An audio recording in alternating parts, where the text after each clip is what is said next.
You're listening to What She Grows Through, a podcast dedicated to empower and uplift Black women to grow their self-worth.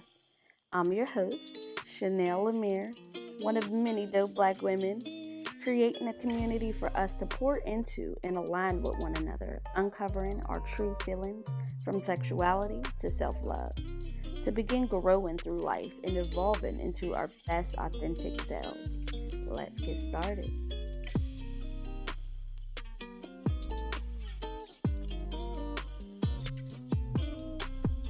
What's up, beautiful? It's your girl Chanel Lemire back again with the second episode in our confidence series. Before we jump into it, I just want to hold some space to just focus on you. How are you doing in this moment? I hope well, or at least actively trying to be. Is your mind roaming free with wild thoughts, or is it chilling for now?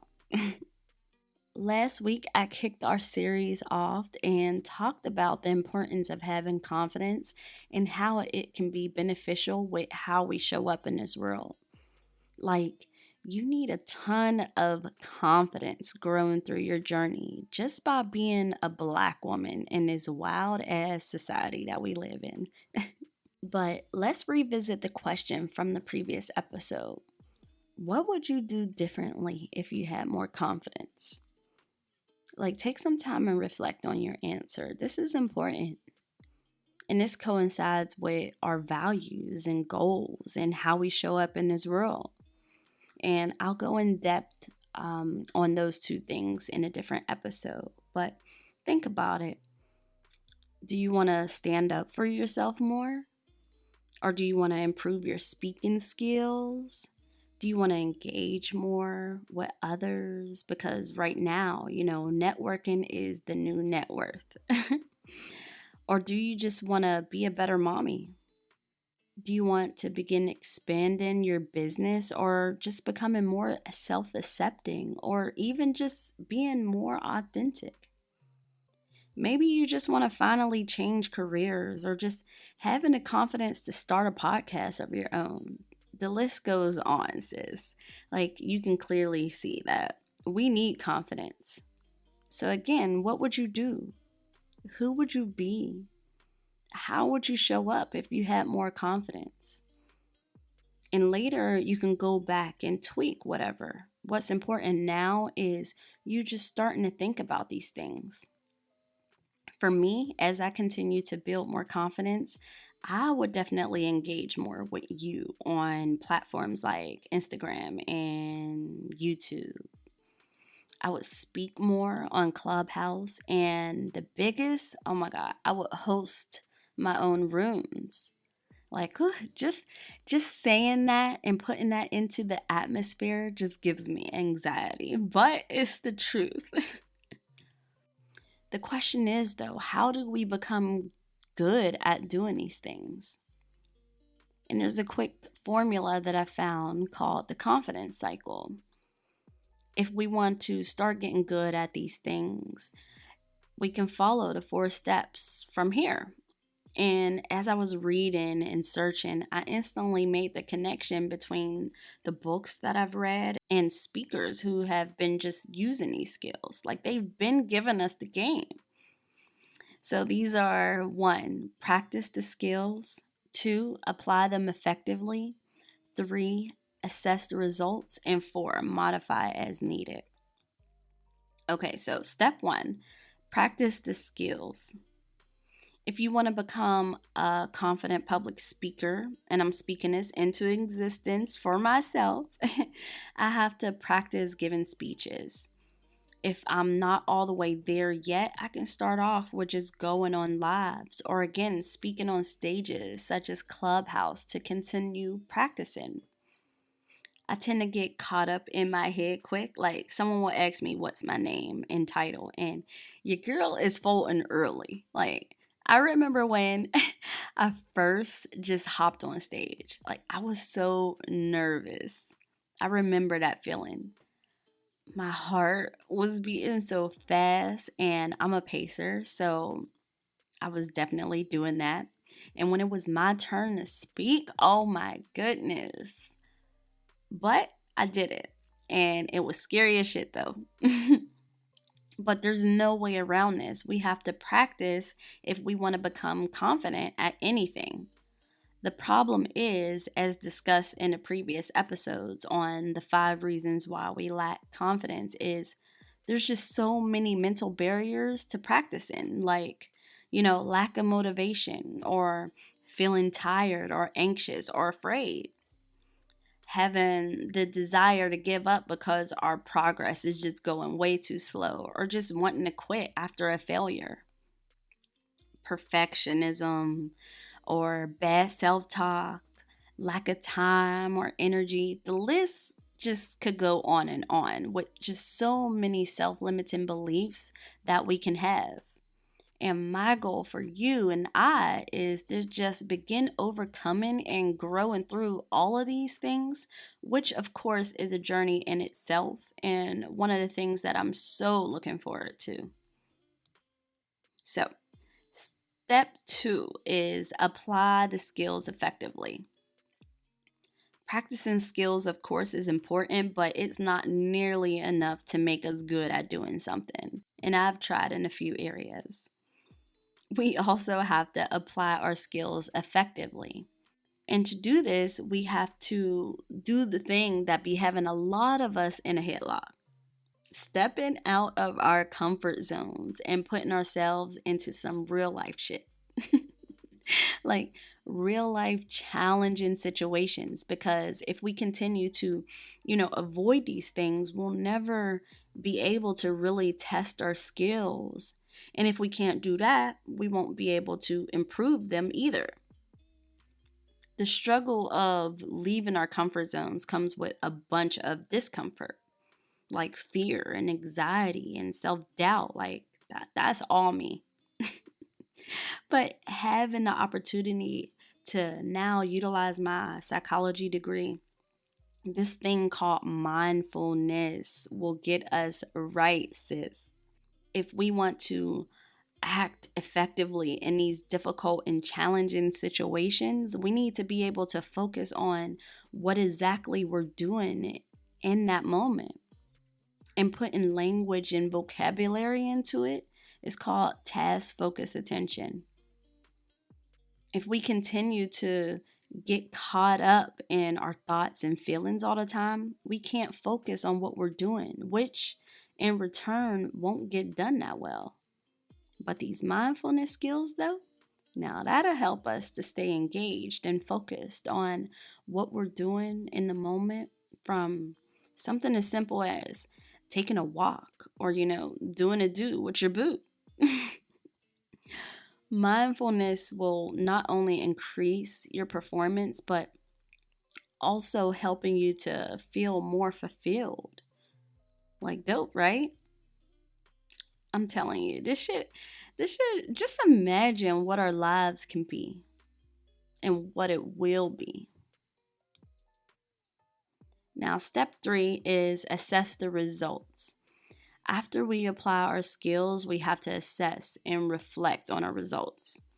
What did we do that worked? What didn't work? And how do we do these things different the next go around?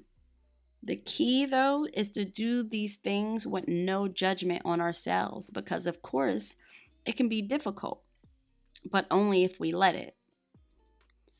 Don't beat yourself up, beautiful, over this. That's that bad self-talk. A lot of us, including me, definitely struggle with this damn perfectionism. Like, we want to get it right the first time, and we want to do it well, like right then and there. And if this doesn't happen, here our minds go with the bullshit, like being a hater. And we just go hard on ourselves because we can't measure up to our own unrealistic expectations. This bad self-talk or harsh self-judgment is very much in the way, and it doesn't help. What it does do is make us just want to be done with it all and give up. What we need to incorporate in our lives is non-judgmental self-reflection times. showing some compassion and grace and encouraging ourselves. Now, that'll be way more helpful than all this negative talk. And lastly, step 4, modify as needed. This is the final step based on the results that we get from the other 3 steps, is to just modify what you're doing. This is when you do more of what's working for you and you change it up if it's not. This is the only way to develop and to improve. So there's a quote or saying that goes, if you do what you've always done, you'll get what you've always gotten. And that was a deep one for me because it's true. Like, how do we expect to change and grow in the same exact environment that has been limiting us? So after you modify whatever to improve and evolve, boom, you repeat this cycle over again with the new improvements. And then you apply them again and you assess the results and you modify them further. And then you practice some more and some more and some more. And eventually you'll get good at it. Now, before I tried these steps myself, I know that I was the first to be like, this is just too hard. Because the thing is, beautiful, we're not new to this. We're true to this. No, but we've been doing these things before. Like, think about all the things that you can confidently do right now in this moment. Things that you do so gracefully and naturally. You don't even think about it anymore. Like walking and eating or writing and reading. That rhymed. But like going to the bathroom or cooking or just putting your clothes on. Let me think of a good one. Driving. Well, I still don't be driving confidently because I don't like driving. But have you ever been on autopilot? Like your mind is somewhere else, but when you tap back into reality, you realize that you've been driving this entire time. I know I'm not the only one. That shit is scary. But it's a good example. Like, how did you learn to do this? You had to practice the skills and applying them effectively and continuously modifying as needed. Like, it's deep. It's simple, but deep at the same time. Through these skills, we develop these skills to such an extent that we can just do these things so easily and confidently. Now, I know some people have more natural abilities to do some things more confidently, but even they still have to grow through this cycle to continuously get good at it. So, whenever we lack self-confidence, those self-limiting beliefs, again, are things like excessive expectations and preoccupation with fear. But developing genuine confidence requires work, okay? Like, my mind at this moment is just overwhelmed because it just requires you to act. Like, you have to be committed. And now putting those two together, committed action, I found out just means, the action that you take guided by your core values. And that means that we're behaving and showing up like the person that we want to be and doing what truly matters and feels good to us. Through this committed action and stepping out of our comfort zones, getting comfortable, being uncomfortable, we will experience that bliss, that authentic confidence. And that's when we found ourselves and we know who we are and can continue to walk along that path.